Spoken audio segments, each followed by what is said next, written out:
They're dancing. They're rising up the ranks. It's March, and you know what that means. It's March Madness. NCAA's Division One men's college basketball tournament takes this country by storm, and it's time to break down each of the four regions once again, while also commenting on maybe some shortcomings, if you will, maybe some shockers, and let's break down the whole thing. The world's a better place because you're here to join us. My name is Matt Brown. This is Productive Conversations, and here's our March Madness preview for 2024. Russ Miller is joining us again for the first time in a long time. It's great to see you, Russ. Great to be back with you, Matt. Congrats on all the success of your program's productive podcast and everything. And I'm really proud to be on the show with you and to break down what's truly started out as a March Madness. Thank you for the kind words. It means a lot, and we're very excited to have you here as well, Russ. So why don't we get into it right now? So we know how it is. Every time this time of year, you have your selection Sunday, usually the second or third week of Sunday of March. Happy on St. Patrick's Day this year. We had the field of 68 all squared away. We are dropping us in the middle of the first four, which also includes the great Tommy Brown's Wagner College and the NEC champions. Will hopefully by the time of recording that they are able to punch their ticket to the dance. But regardless, it's something we talked about right before we went on. A lot of people, they're very upset on how the committee selected the field of 68, especially the original 64 in here. From many of the conferences getting snubbed, like the Big East, to many conferences maybe getting too much love, maybe the Mountain West. There's a lot of things going on, and there's a lot of question marks. And Russ, being the humongous college basketball fan you are, I would love to hear your insight first on how the committee selected these first 64 teams, because I know you have a great opinion on it, and hopefully you can explain to the audience who may not be aware of what's going on here in the NCAA, especially in a time the whole body of NCAA has been scrutinized for a lot of reasons, but it seems they made a lot of enemies from this March Madness. Well, you're going to have to chalk up another negative comment about the NC2A. Unfortunately, the committee, I think, was a little bit asleep at the wheel. For the second-rated conference from KenPom, and even the eye test, if you will, right? Because we'll get in, if you want to dig deeper, we can. But clearly, the Big East has the best team in the country in UConn. They have a Marquette, which is a 2 seed, Creighton, which is a 3 seed. Clearly, they deserved at least one more team. And who would that school be? Well, I think to be fair, you have to take Seton Hall. I mean, they finished 13-7 in the regular season in the conference. Even if you take out the 4 wins against DePaul and Georgetown, and by the way, all the other conferences have bottom feeders. You still are 9-7. You still have a winning record in the Big East. And they defeated your school too, right? And they beat UConn. Yeah, I was going to get there. They beat UConn, which only 3 teams were able to do, and the other 2 teams are in the tournament. Creighton is a 3 seed, Kansas is a 4 seed. You don't take Seton Hall. And for the committee head to say that Donovan Clingan was hurt and that's why they won. Donovan played the first half and a little bit of the second half. He didn't go out until the second half. Now, granted, when he was going out, they were on a run. They were only down 4 points. But to make that argument is clearly he's clearly being ready to make that argument. In other words, he's done his homework on UConn. On Seton Hall. The bottom line is the Big East got screwed. And unless the commissioner, Val Ackerman,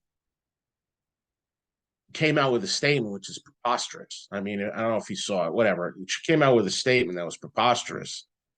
And it's a joke. I mean, the guy representing the Big East was a guy from Butler who's retiring. The bottom line is, the Big East got screwed. I feel bad for Seton Hall. I somewhat feel bad for St. John's and Providence, but at the end of the day, the Big East is not a mid-major. It is a powerhouse basketball conference. It has the Big East champion I mean, it's got the most Big East, the most champions over the last 25 years, pretty much, between Nova and UConn. Okay, UConn won one as an AAC member. The bottom line is, you look at some of the committee's decisions to make 8 and a 7 seed, to put Virginia, who barely can hit 50 points a game, in the tournament. I mean, come on. So there's a lot of things. My solution, when you have a team, they claim there were a lot of upsets. When you have a team like NC State that wins the ACC tournament, and you already have 5 at-large bids for that conference, what you do is you take the 5th at-large bid and you eliminate it. So that would mean Virginia would be out and NC State would be in. Yeah, Or they put in the Mountain NC State as an West, 11 seed. right? Or well, they won their conference tournament, so that's how they got in. It was an automatic bid from winning their conference tournament. New Mexico would never have gotten in if they didn't win their tournament. They won their tournament, therefore maybe Colorado State should have been out. That's in the Mountain West. They took 16. Think about this: the Pac-12, which is one of the lower-rated conferences, got 4 teams, and the Big East only got 3. Clearly, there was something going on behind the scenes. Clearly, there was, because it's the most obvious diss in the history that I could ever remember. And believe me, I'm not a Seton Hall fan, but I'm a fan of what's right for the tournament, and what's right at Seton Hall. And the Pirates of Seton Hall belonged in this dance. And I gave you my solution. When you have 5 or more teams in a power conference, quote unquote, by the way, power conference. And by the way, the Big Ten is no exception. Michigan State lost 14 games, and they barely have any quad 1 wins. I mean, I could go on and on with some of these teams, and we'll get into it when we get into the brackets. But the bottom line is, this was probably the worst job that I could ever remember of a tournament committee selection committee, and as well as it was a lazy job. Really, I've been told by several experts, and I've listened to the John Fantas, the John Rothsteins, all the guys that follow this stuff. They all agree that the Big East got robbed. Okay, and they did, and they truly did. Even Dick Vitale. The problem is, in the media, after they announced the selections, nobody in the media lobbied those hard questions like Dickie V used to do at the committee chair and say, why didn't this team? Why didn't that team? Many people thought Indiana State deserved to get in. I mean, there's other teams, not just the Big East. Like, I feel they've made such an error. And then they made the top team in the country have the hardest road to get there. And I'm not making excuses. UConn is an awesome team. But let's be honest, you got to be lucky too, a little bit. You got to get a good draw. There's a lot of things that have to go your way to win this thing. And right now, they've stacked the deck against UConn. And we'll get into that when we talk about the East region. But I truly believe that the Big East, that the tournament committee is either very stupid and very lazy, which a lot of people think they are, or there was another motive behind it, financially or otherwise. So that's my take on the committee. It's a lousy job. It's now Tuesday, and we're still talking about it, or Wednesday, if you will, when this airs. So at this point, maybe we should just move on. But I think it was one of the worst jobs. And, they put Carolina on the 1 line with Arizona in that region in the West. And you and I both know this. When UConn does make the Final Four, they're going to either be playing UNC or Arizona. Because look at that Western region, filled with cupcakes. Filled with cupcakes. I hope Mississippi State pulls off the upset in round 2. I hope, Arizona pretty much gets a bye to the Sweet 16, gets a bye to Los Angeles, where they'll play. Hopefully Baylor beats them, and we get to see Baylor in the Final Four. But I don't think so. I think it's going to be Carolina. But I'm ready to move on from the selection. What did you think? What was your take? Any comments? Yes. So regarding the actual selections itself, and by the way, I happen to have that Big East commissioner statement from Val Ackerman. He said, quote, yesterday, given the high level of play in our league, we are understandably very disappointed that some worthy Big East teams were not selected to participate. So pretty standard statement, not holding anyone accountable, it seems, from Commissioner Ackerman. I'm sure you agree with that. And then Val said that we're going to do everything in our power to do a better job scheduling. I mean, Val, you're not apologizing to the tournament committee. They need to apologize to you, because they left out one of your teams that deserves to be in. Yeah, so what I think about this, the state of college sports, especially NCAA, very NIL influence right now. It seems that no matter what Depending on the sport. If you want to talk about like college football and how Florida State wasn't able to make the college football playoff and that awkwardness there, it seems like from what I gather that yeah, there was definitely um a lot of teams worn out. But at the same time, you do have to account with some of these games in the conference championships with the upsets, with how some games got closer than they were, like Houston getting close to falling short. It's a mess. Um, but ultimately, yeah, it seems like this is from what I gather, it seems just very fabricated on what things are doing, and especially with college basketball where it is now, where it seems that teams are breaking up after a year. That's one good thing you could say about UConn. They were able to keep their core together and look at how well they are playing for that. But with NIL, with so many teams just separating and moving, it's hard to keep these programs the same, and that could cause bitterness between the committees as well. That can people take away the product.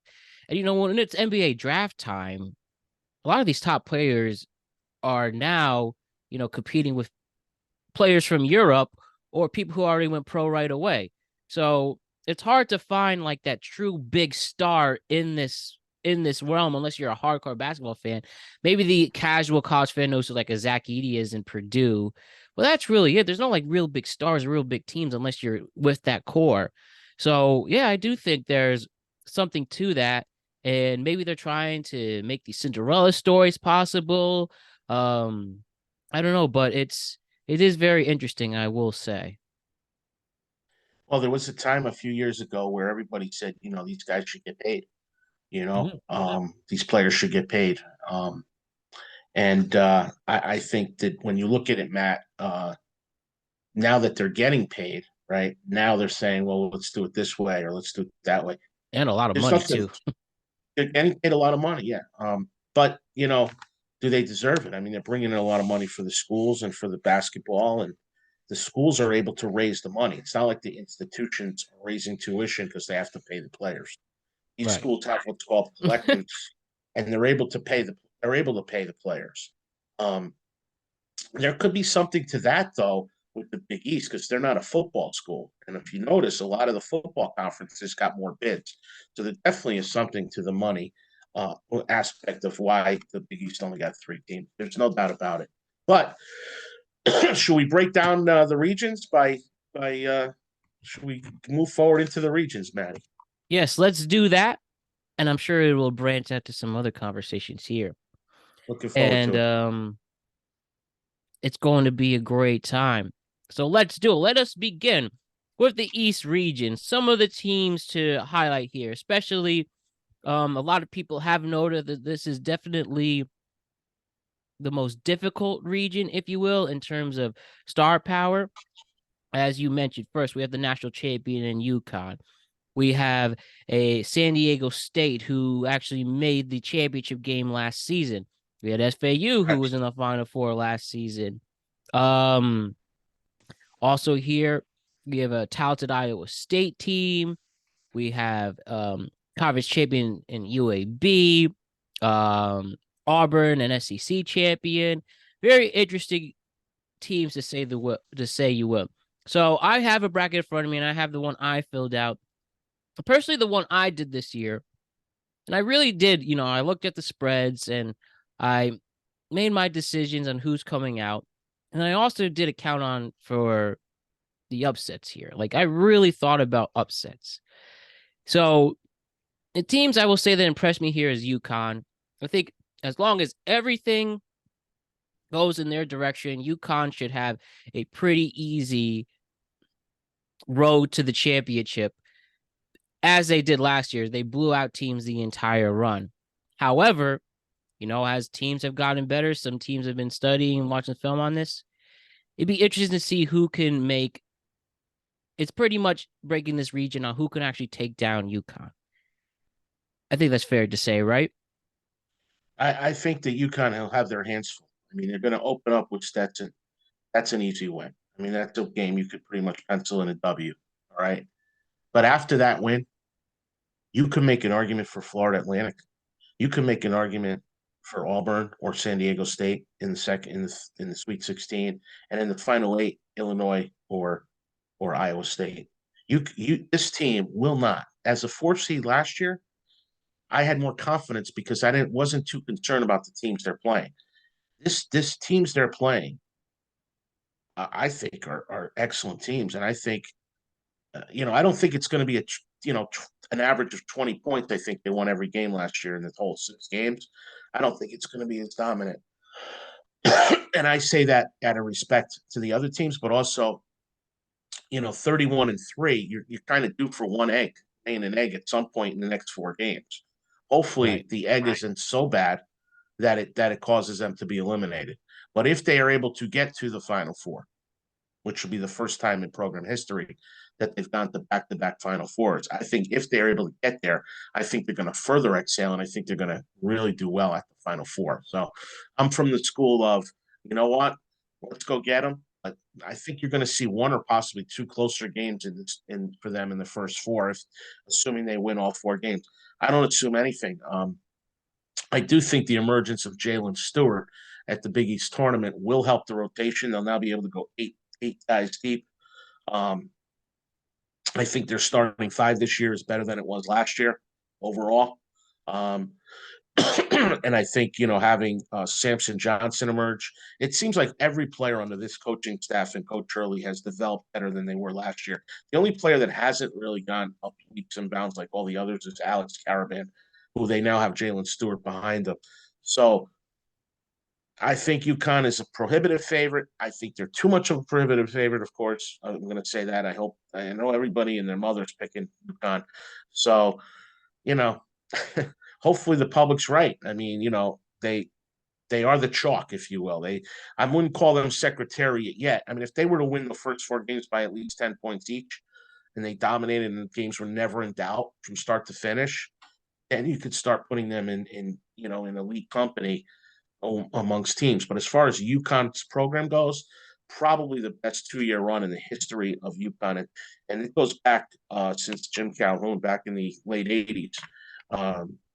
You're talking, 34 years. Donovan Clingan at the Big East final put up 22 and 16. The only player to do that in a Big East championship was Patrick Ewing. So he's being compared to Patrick Ewing.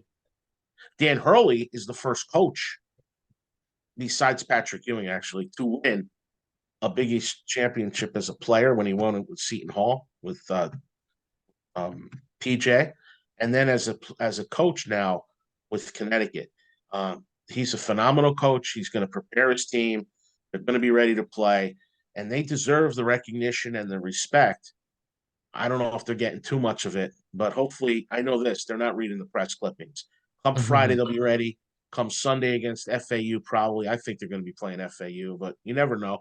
Boo Booey, he might have something to say about that at Northwestern. But it's going to be it's the hardest bracket by leaps and bounds, in my opinion. I mean, think about it, right? They're going to play Auburn. If they play Auburn, Auburn will have won their conference tournament and the first 2 in the NCAA tournament. They'll have a lot of momentum going into that game. And then if they play Illinois or Iowa State in the final 8 game, they too, who won their conference tournament, they'll have a lot of momentum. So unless these teams get picked off along the way, this will be the hardest road to get to Arizona. But they do have something going for them, and why they're my selection to make it is that they're in Brooklyn, which will be 3/4 full of UConn Husky maniacs, and they will be in Boston, where it's an hour and a half, 2 hours from the campus. I mean that too will be a packed house with Husky fans. So between those two things, it'll be enough for Connecticut to get all the way to the finish line to Arizona. How can you not have better momentum, both being in New York and Boston regions? That is what's so great about this. And I believe no one has actually repeated as champions since late 2000s Florida, Akeem Noah, right? That was the last back-to-back. Even with just momentum, luck, and karma against them, which I know it's not something to measure, but it's just so hard to repeat as champions. Do you have any worry in that sense? And I will say, for me, that's one thing I accounted for in my bracket. I actually have UConn getting upsetted by the Big 12's Illinois fighting Illinois, simply not because they can't beat them, because like I said, UConn on a perfect day could be anybody, but it's just a factor of maybe it's just wrong place, wrong time. Maybe they have a bad game, and the Illinois fighting Illinois, there's a lot of momentum coming up in the last few weeks, especially in their conference tournament. They might be one of the few that can actually take them over. I actually expect them to beat the SEC champion Auburn as well. That's my only factor in this. Like I said, a lot of my making of my bracket was based on simply some upsets along the way. Like I'll tell you some of the episodes I have coming forward, but that'd be my only concern with UConn. It's just a matter of maybe they have one bad game at the wrong time in the Sweet 16 or the Elite Eight. Gotcha. Yep, I think that could be. I think Mr. Pearl, Bruce Pearl, is a wonderful coach for Auburn. I'm more concerned about that game than I would be the Final Eight game, strictly from a preparation standpoint. Mm-hmm. I think Bruce will have his team prepared, assuming Bruce beats Yale. There's a lot of people out there, trendy pick. They're picking the Bulldogs of Yale to upset the Auburn Tigers. So I'd be careful of Yale, but I mean, Mm-hmm. I don't think they're going to win, but who knows? There's going to be an upset somewhere. I think one of those teams that I mentioned, whether it's Illinois, who you like, the Fighting Illini, whether it's San Diego State, whether it's Iowa State, one of those teams might come back a little flat Mm-hmm. after winning their conference championship. I would say one of them gets knocked off. Gun to my head, I think that the team Iowa State is playing, which is Moorhead. No, Illinois plays Moorhead State. Uh, Iowa State's playing South Dakota State. So I don't think I don't think I don't know. I think Drake has a shot to win their game. I think that Illinois.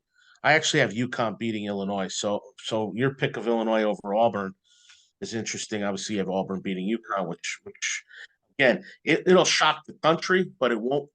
Honestly, it won't.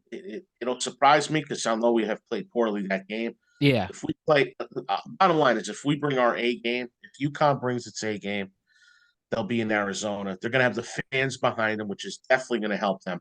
If they were not absolutely. playing, if they were not playing in Boston, if then I'd be a little bit more concerned about getting out of the East. But there's such a high favorite to win it all, plus 350, only 3.5 to 1 to win it all. Usually favorites are 5, 6 to 1. Yeah. At one point earlier this year, they were 10 to 1. That would have been a better investment, I Mm-hmm. think. But winning the Eastern region, I believe they're minus 120. They're now, I saw something, they're plus 105. So people are starting to fade them based on the point. But 12 of the last 16 champions have been one seeds. So there's national trends that favor UConn too. So while I don't profess that they're going to win every game by double digits again, and I don't, that I would say no to, but I do think they'll survive the East and get out of there, and but it won't be easy. It won't be easy. No, it won't, but it will at least prove that if they do make it look easy and they stay dominant, or they at least can get back to the Final Four, they have some great program going on over there in stores. So that's the one thing to look forward to, that if they could pull this off, that they really have something special with Dan If they're Hurley. if they're cutting down nets again, Dan Hurley has become turned this program, which was a blue blood, but into a dynasty. He's doing Absolutely. on the men's side what Geno's did on the women's side to a certain degree in a short time. In a short time, I mean, it's only Very. his season. He won the championship his fifth season, and then he wins. He would win again in sixth season. We're 41. I mean, we're 26-1, Matthew, at a conference, and our only loss was at Kansas, where all our guys were banged up, and Cam Spencer almost hit the three to win. So Right. to be fair to this program shows up every game. They Yeah. show up every game, and they're tournament tested. They've got Clearly. four kids back actually. Diarra, Newton, Caravan, and Klingon, who's playing Donovan Klingon, by the way, is probably the most underrated player in America. He's underrated, Donovan Clingan, because there's people nationally that don't think he's going to do anything at the next level, and that's a misnomer, man. He's going to be dominant. He's just a big guy. He's only getting better. His footwork's getting better. He's lost weight. He's healthy. He's going to be a force to be reckoned with against these teams in this tournament. He's going to be a force. And watch out for Jalen Stewart, because Jalen Stewart emerged in New York, and Tristan Newton's our best player. So they've got a lot of weapons, and it's hard to beat a team with a lot of weapons, Matt. That's how you know, Russ. That's how you know. And we will see where this all unfolds. So let's move on to the West region, where you have your Tar Heels in there. You have a Arizona team people expect to do well. We have a Long Beach State team people are interested in. Who knows? We do have your ACC Clemson. We have Bama in there after a disappointing end to their season last year, but are back in the big dance regardless. You mentioned how Michigan State's in here with only 5 wins over above 500. Grand Canyon, who made a little bit of a push last season, and New Mexico winning their conference. Baylor, pretty interesting here. What sticks out in the West region? Who I expect North Carolina to get in there pretty easily, and I really think they can make their way to Arizona pretty easily as well. I expect this team to stay pretty consistent and make it to the Final Four from here. Well, I think you have a very easy region for both Carolina and Arizona. First of all, I think Arizona will play Carolina in the Final Four. And I'm looking at my pick here, and I did take Arizona actually, although I think Carolina could easily win that game. But I think when you look at when you look at this bracket, I see Grand Canyon maybe winning a couple games as an upset team. I see New Mexico also winning a couple games potentially as upset games. I see the Charleston Chew, the Charleston, the dance, do the Charleston. I think Charleston may be doing some good things too. I don't give Colgate a chance against Baylor. I think Baylor's well coached. Baylor could be a sleeper team out of that region. Bama's overrated, so that's why I like Charleston a lot. As a 13 over a 4. But it's a very trendy pick. See, I'm trying to stay away. I think a team to watch out for, though, that nobody's talking about is Mississippi State. Mississippi State might be a team that comes out, beats Carolina, knocks off the number one, and ruins the committee's agenda of having Carolina in the Final Four, which is what they want. They want a Carolina-Connecticut matchup in Arizona for sure. I guarantee you that's what they're looking for. So I'm hoping Mississippi State wins, beats Carolina. Just my own thought there, and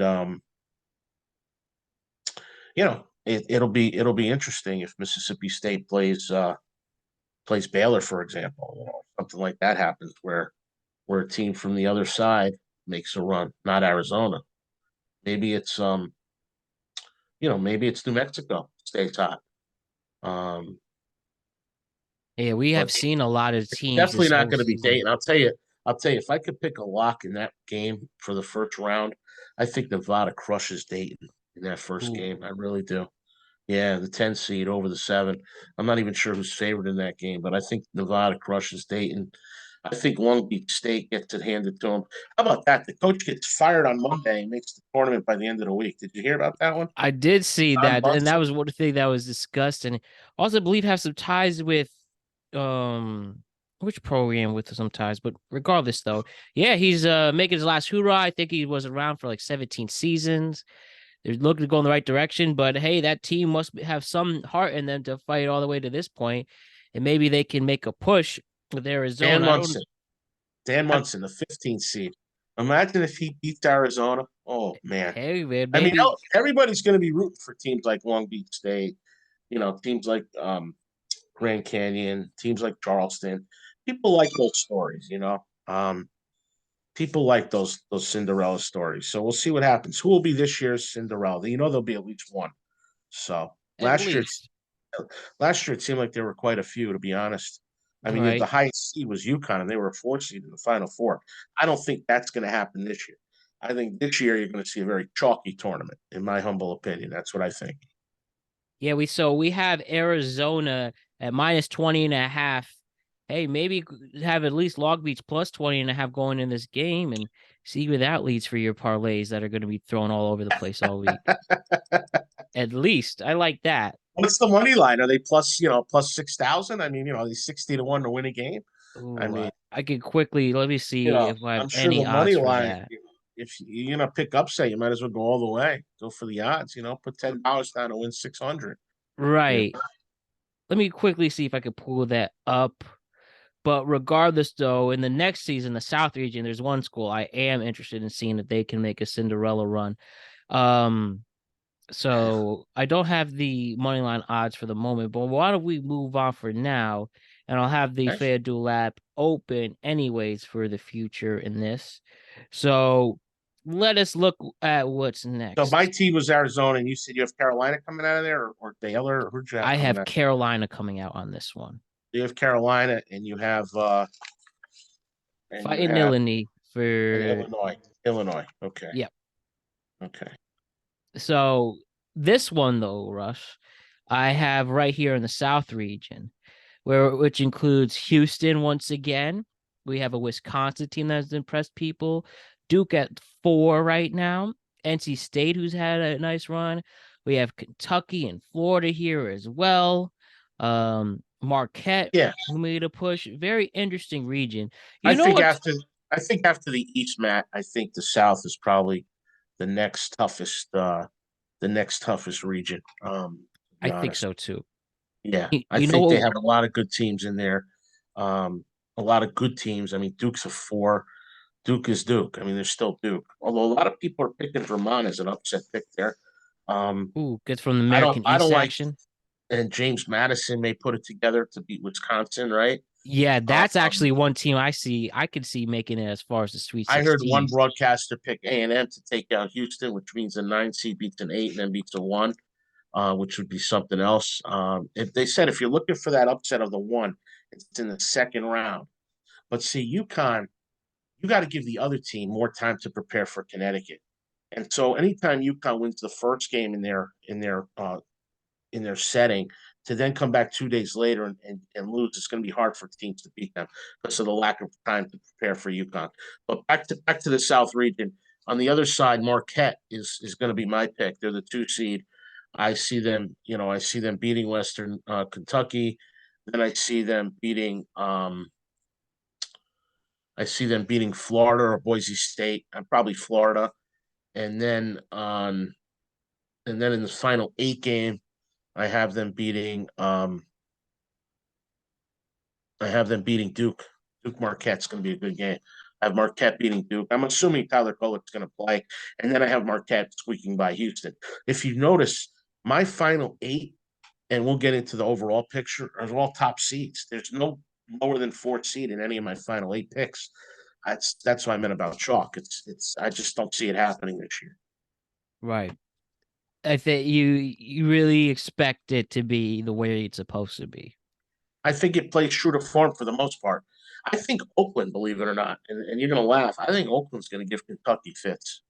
Oh, I happened to see their conference championship game. They were fighting a lot of strong shooters, even very scrappy team. And where Kentucky is here in the 3 seed, still trying to make up for lost time. Who knows? Who knows? I wouldn't be surprised on that one. I But love Texas Tech. Yeah, go ahead. I was actually going to go with you as well. I have Marquette making it out of this region as my Final Four from here, but I really like James Madison, a school that a lot of people felt that they were snubbed last year, couldn't get in on some eligibility issues. I happen to watch their conference championship. They have a lot of big men.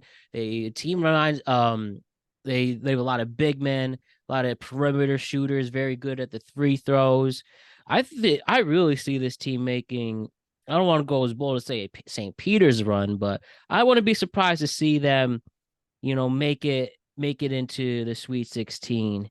I went as crazy at one point, putting in the Final Four, where I got a little more realistic on that. But there's just something about this James Madison team that really impresses me.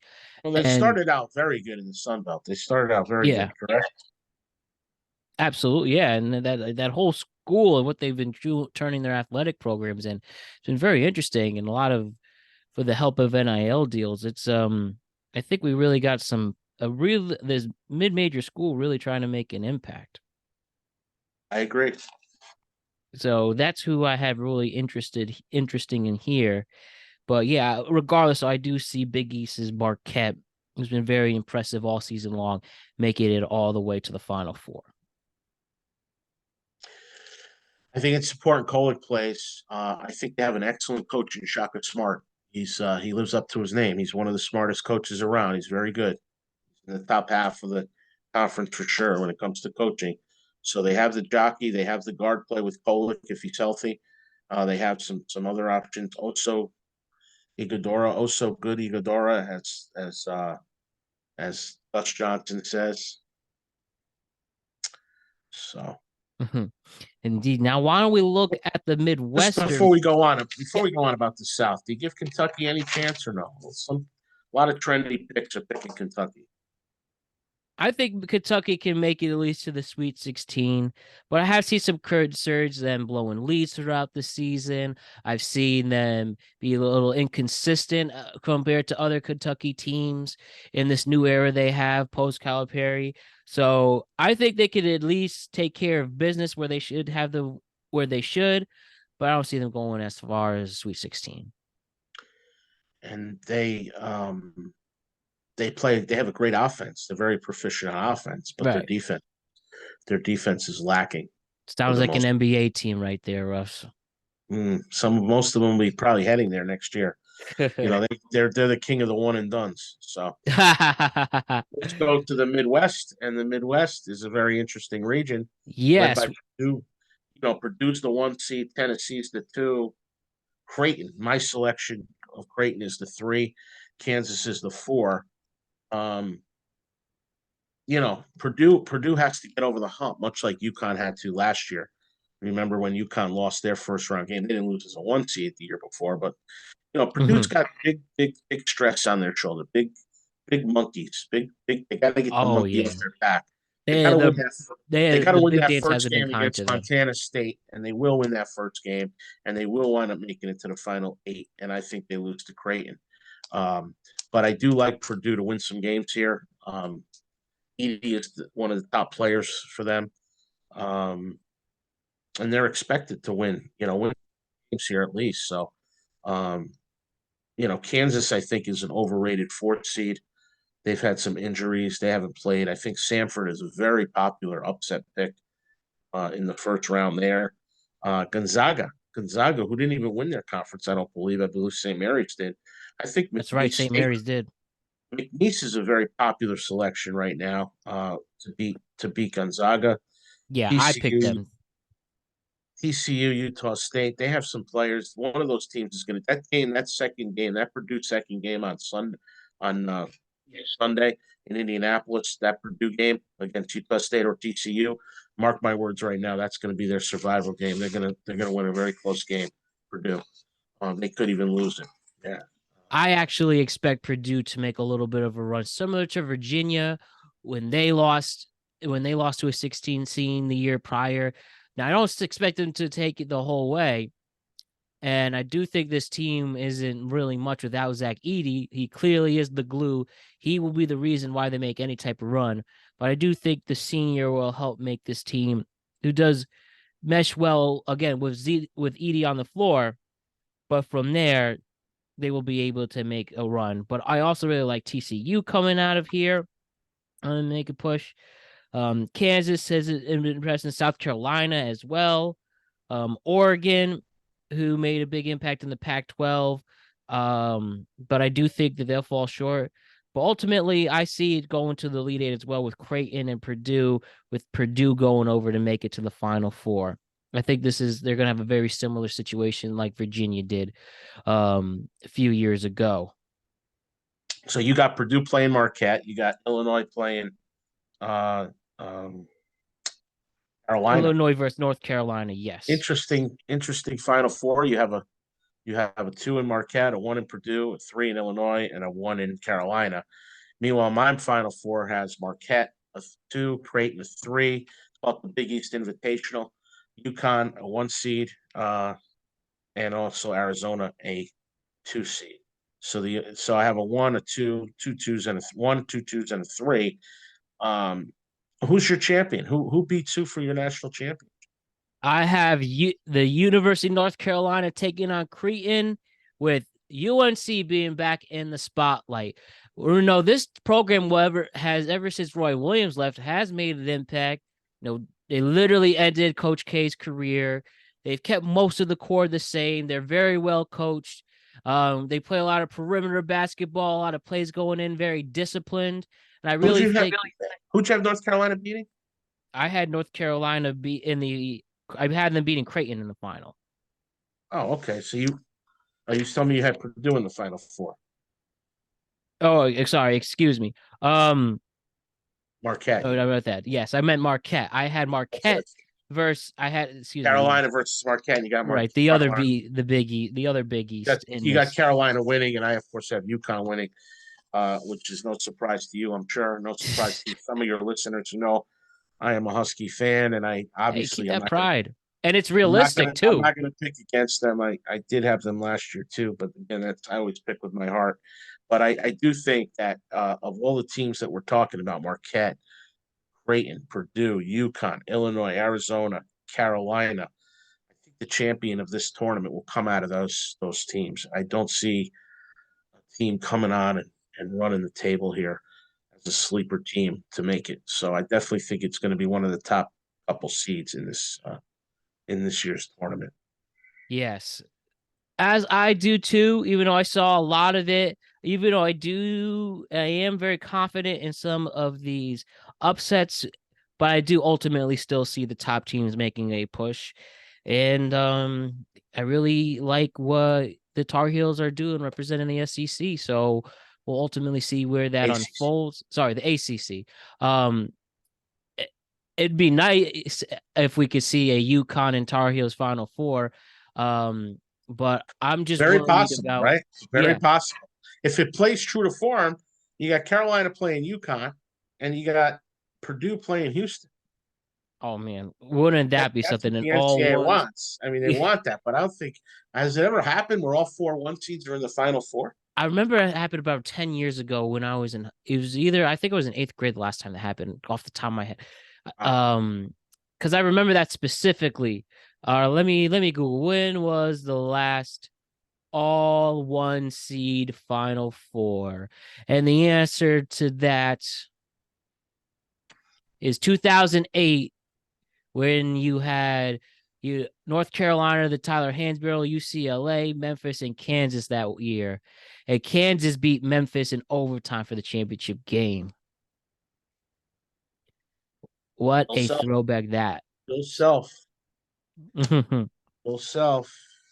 But Father yeah. Time, Father Time is catching up with Mr. Self of your Mm. team. We did lose to Kansas, UConn. They lost to Seton Hall, which is not even in the tournament. I'll be honest with you. I was talking to people in Connecticut about the tournament prior to them announcing the selection. And one of the teams that I didn't want to face was St. John's.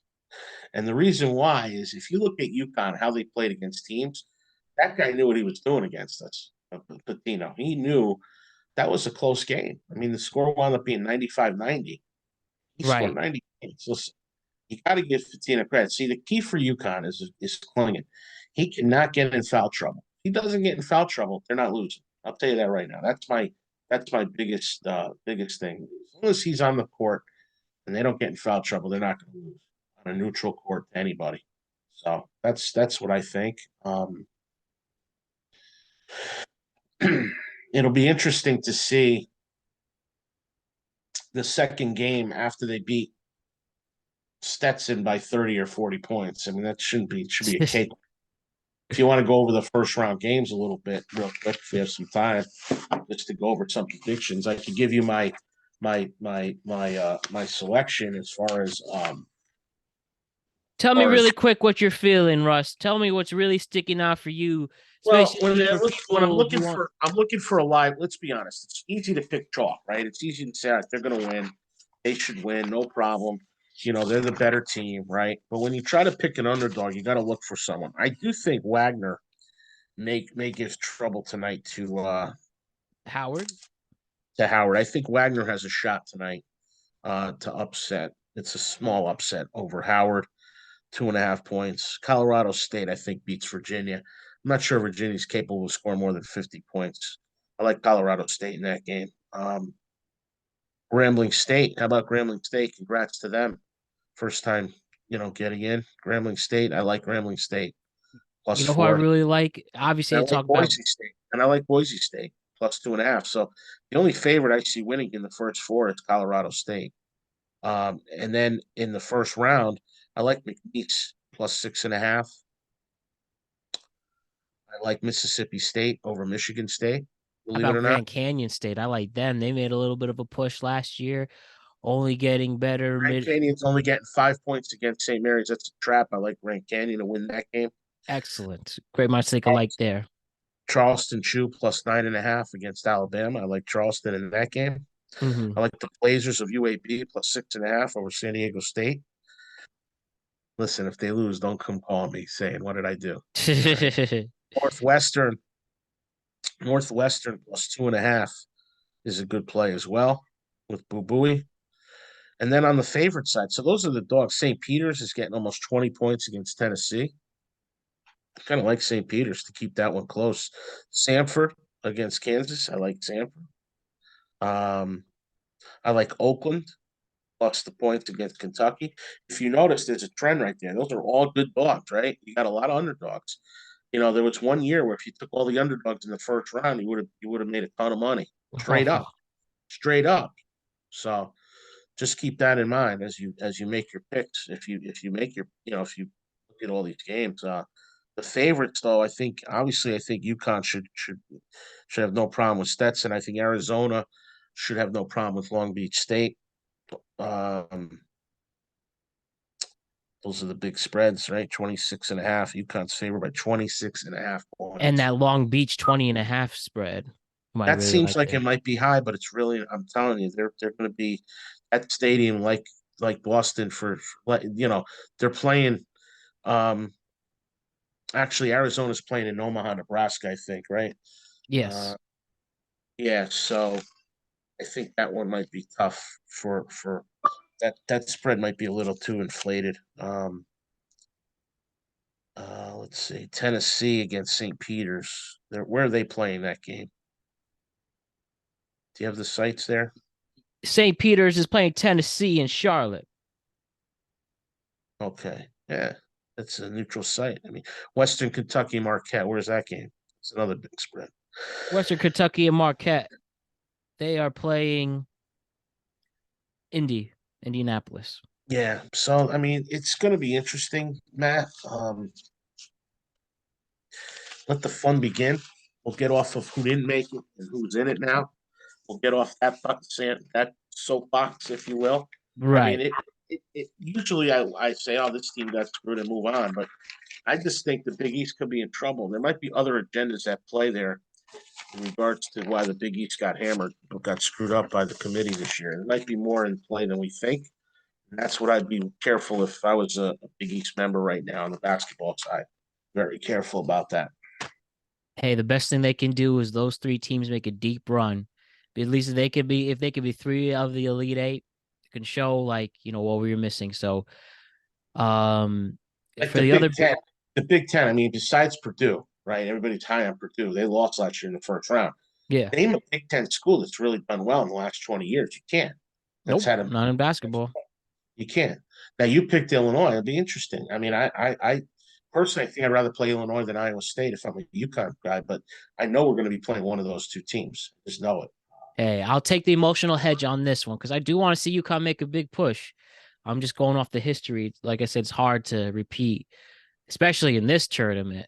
If you could, 64 times two, that would be 128, and they could be over 128 different schools 2 years in a row, and they are the top team twice back to back.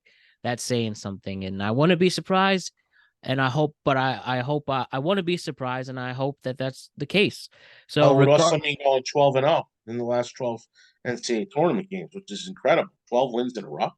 After he started 0-2 as a coach with UConn, he lost in the first round 2 years in a row. Now he's won 6. Now he's going for 6 more. I mean, he's got the horses, though. Matt, he has the horses. They all show up and they're healthy. And Donovan, and there's no foul issues. And they play as he likes to say, to their identity. It could be another magical run for UConn. So. I want to be surprised. I should say I would be very happy if that's the case. So let's see how this all unfolds. Let's check back in when it's the Sweet 16 time and see where our predictions went. So I'll see you in about 2 weeks, Russ. And we'll be looking forward to where this all goes. Gamble responsibly. Try to win some money either way. But this will be a lot of fun. Very interested to see how this all unfolds. Unfortunately, don't forget to get your brackets in. Don't forget to get your brackets in. Yes. Unfortunately, all the corruption is over. We just have to move forward with it. So let's see what we have with this 68 teams. Great job as always, Russ. We'll see you in a couple weeks. Thanks for having me on, Matt. Be well. Absolutely. You as well.